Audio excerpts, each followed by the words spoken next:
தலை தலைன்னு சாம்பார் சாதம் லஞ்ச் பாக்ஸ்க்கு எடுத்துகிட்டு போனாலும் கெட்டியாகாத மாதிரி எப்படி பண்ணுறதுன்னு பார்க்கலாமா?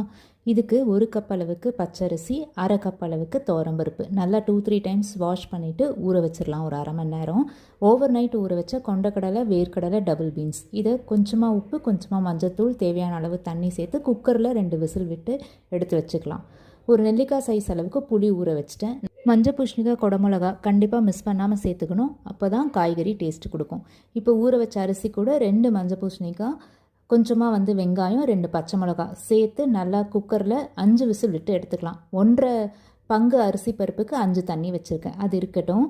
இப்போ ஒரு பெரிய பாத்திரத்தில் ஒரு 2 டீஸ்பூன் எண்ணெய் சேர்த்துருக்கேன். ஒரு வெங்காயம், 1/2 தக்காளி வதங்க ஆரம்பிக்கும் போதே நம்ம எடுத்து நறுக்கி வச்சுருந்த காய்கறிகள், உப்பு, மஞ்சத்தூள், மிளகாய்த்தூள், குழம்பு மிளகாய்த்தூள் இது எல்லாமே நம்ம டேஸ்ட்டுக்கு ஏற்ற மாதிரி போட்டுக்கலாம். நான் 2 டீஸ்பூன் போட்டுக்கிட்டேன்.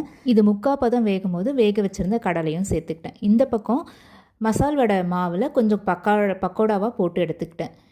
இந்த சாம்பார் நல்லா கொதிச்சுட்டு இருக்கும்போது தேவையான அளவு உப்பு, புளி தண்ணி சேர்த்து இறக்கியாச்சு.